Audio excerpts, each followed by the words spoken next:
Corporate रार में हम बात करेंगे 1995 में शुरू हुई मैक्रोटेक डेवलपर्स। 81,000 करोड़ रुपए के मार्केट कैप है इस कंपनी का। रेजिडेंशियल बिक्री के हिसाब से देश की सबसे बड़ी रियल एस्टेट डेवलपर है। कंपनी के ज़्यादातर प्रोजेक्ट्स एमएमआर यानी मुंबई मेट्रोपॉलिटन रीजन और पुणे में है। कंपनी ने 3,530 करोड़ रुपए की अब तक की best ever quarterly pre sales and 6,890 crore की best ever half yearly pre sales का आंकड़ा छुआ है। सो क्लियरली काफ़ी बढ़िया माइलस्टोन्स कंपनी ने हाल ही में अचीव किए। सेक्टर में काफ़ी एक्शन बूम एंड बज़ है। नतीजों पर अगर हम देखें तो यहाँ पर भी प्रदर्शन बहुत अच्छा रहा। कंपनी घाटे से मुनाफे में आई है। Q2 में 930 करोड़ घाटे के मुकाबले 202 करोड़ रुपए का मुनाफा कंपनी को हुआ। हालांकि आय थोड़ी सी यहाँ फ्लैट रही 1750 करोड़ पर। एबिटा एंड मार्जिन भी फ्लैट रहे। वो आगे किस तरीके का डिमांड ट्रेंड दिख रहा है, आउटलुक क्या है, नए लॉन्चेस क्या रहेंगे, इन सब पर बातचीत करने के लिए let me welcome Lodha group के MD and CEO Abhishek Lodha. Abhishek, good afternoon. बहुत बहुत शुक्रिया आपका, आपने हमें समय दिया। सबसे पहले आपको बिग कंग्रेचुलेशंस, आपकी best ever quarterly and half yearly pre sales numbers आपने जो अचीव किए। पहले तो इसके कारण और वजह क्या दिख रही है और क्या लग रहा है कि अब ये सस्टेन होगा, इसी तरीके की प्रदर्शन एंड डिमांड आउटलुक स्ट्रॉन्ग दिख रहा है आपको? धन्यवाद स्वाति। आपको और सभी दर्शकों को दिवाली और नववर्ष की शुभकामनाएं। आपने जिस तरीके से बताया, हाउसिंग मार्केट में पिछले 3 सालों से एक अप ट्रेंड, अपवर्ड मूवमेंट चल रहा है और कई लोग पूछते हैं कि ये शॉर्ट टर्म है, मीडियम टर्म है कि लॉन्ग टर्म है। जो भी हमारे पास में इंफॉर्मेशन है, डेटा है, उससे क्लियरली ये समझ में आ रहा है कि ये बहुत लंबा लॉन्ग टर्म ट्रेंड है, अगले 15 सालों तक चलेगा। क्योंकि भारत की इकोनॉमिक अर्थव्यवस्था में फर्स्ट टाइम एक बहुत बड़ा सोसाइटी का सेक्शन लोअर इनकम से मिड इनकम बनने वाला है अगले 10 सालों में, और उसके चलते घरों की डिमांड बहुत बड़ी मात्रा में बढ़ रही है और बढ़ती रहेगी। इसलिए हमारा मानना है कि जो हाउसिंग का सेक्टर है, इसमें लॉन्ग टर्म के लिए एक अप ट्रेंड 2021 से शुरू हुआ है। इससे भारत में जो होम ओनर्स हैं उनमें काफी उनकी वेल्थ में मुनाफा होगा, और इसके साथ साथ में जो भी सेक्टर्स हाउसिंग को सप्लाई करते हैं उनमें भी उनके डिमांड ग्रोथ होगी। और मोस्ट इम्पोर्टेंटली जो वर्कमैन है उनके लिए बहुत बड़ी मात्रा में एम्प्लॉयमेंट क्रिएशन होगा। तो हाउसिंग ऐसा सेक्टर है जिससे सभी वर्गों को फायदा होता है, और इसीलिए भारत में आने वाले वर्षों में भारत की इकोनॉमिक ग्रोथ में हाउसिंग एक बहुत बड़ा और पॉजिटिव रोल प्ले करेगा। सर, जो नंबर्स दिखा रहे हैं और समझा रहे हैं सेक्टर के लिए काफ़ी प्रॉमिसिंग, और आप कह रहे हैं डेफिनेटली ये एक ट्रेंड कंटिन्यू होने की बात हो रही है। जिस तरीके का प्रदर्शन आपकी कंपनी का रहा in terms of the sales, ये एज अ डेवलपर आप देख रहे हैं कि ये मोमेंटम इसी स्पीड से, इसी ग्रोथ से बढ़ेगा आगे, ये ट्रेंड कंटिन्यू होगा या कुछ यहाँ हिकअप्स आ सकते हैं? तो हमारा मानना है कि जब तक भारत की अर्थव्यवस्था ठीक रहती है और भारत में जॉब क्रिएशन चलता रहेगा, तो हाउसिंग की ग्रोथ अच्छी तेजी से चलती रहेगी। पिछले साल हमारी सेल्स कुल 12,000 करोड़ की प्री सेल्स थी, और इस साल हमने गाइडेंस 14,500 करोड़ की दी है, जिसमें फर्स्ट हाफ में हम ऑलमोस्ट 7,000 करोड़ तक ऑलरेडी पहुंच चुके हैं।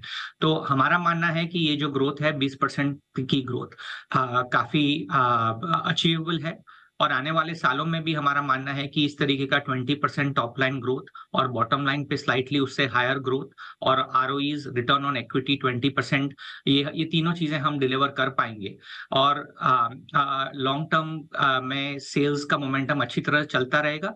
हो सकता है 3-4 साल में कभी एक बार, एक क्वार्टर के लिए, 2 क्वार्टर के लिए कोई चीज ऐसी हो जो हमारे कंट्रोल के बियॉन्ड हो, फॉर एग्जाम्पल कोई मैक्रो इकोनॉमिक शॉक हो, पर लॉन्ग टर्म की तरफ से आप देखें तो हाउसिंग का मोमेंटम अच्छी तरह से चलता रहेगा। और उस कारण से मैक्रोटेक डेवलपर्स लोढ़ा ग्रुप, जो भारत के नंबर 1 डेवलपर कंपनी है, हमको कॉन्फिडेंस है कि जो हमारा प्रोडक्ट है, हमारी सर्विस है और हमारी ब्रांड की स्ट्रेंथ की वजह से हमारी सेल्स भी अच्छी तरीके से कंपाउंड होती रहेंगी।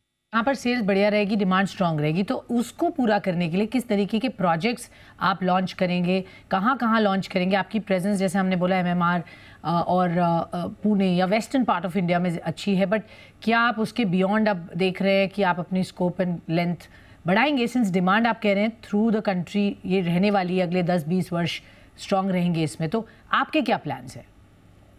हमारा फोकस मुंबई और पुणे में ज़्यादा है। यहाँ पे इन दोनों जगह हमारे प्रोजेक्ट्स और हमारी ब्रांड का बहुत स्ट्रेंथ है और यहाँ पे हम और हमारी स्केल और हमारी पेनिट्रेशन को इंक्रीज़ करने पे फोकस कर रहे हैं।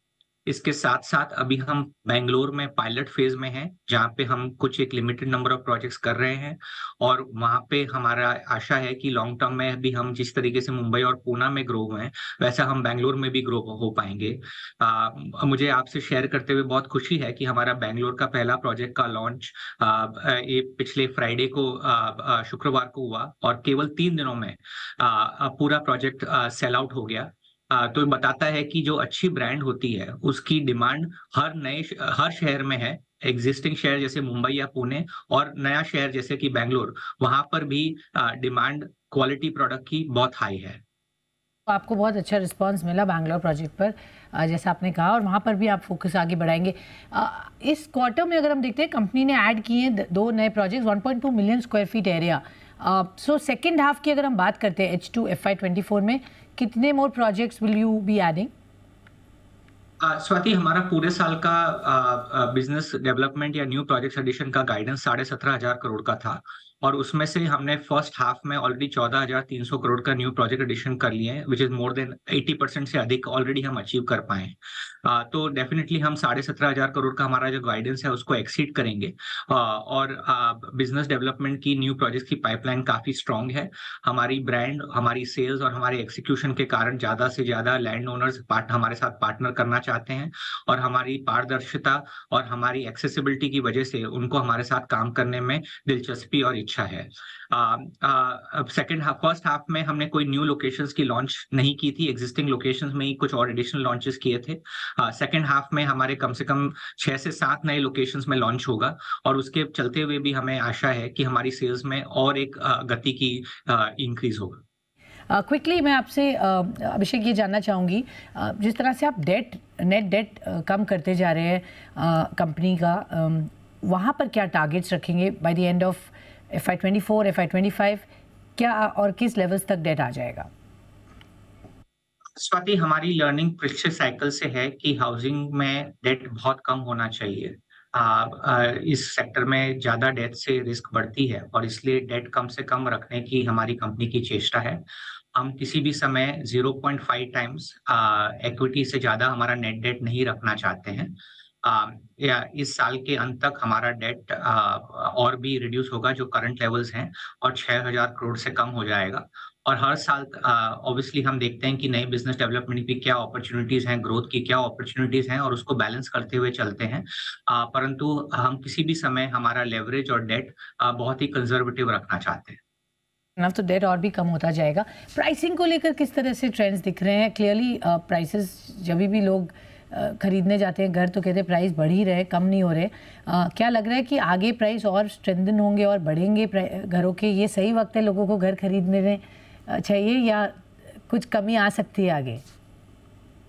सबसे पहली और जरूरी बात यह है कि जब घरों की प्राइसेस कम होती हैं तो ये इकोनॉमी के लिए एक बहुत बुरी साइन होती है, क्योंकि जो घर ऑलरेडी खरीद चुके हैं उनके लिए बुरा होता है और जो नया घर खरीदना चाहते हैं वो कभी भी नहीं चाहते हैं कि वो तब खरीदें जब भाव गिर रहे हैं।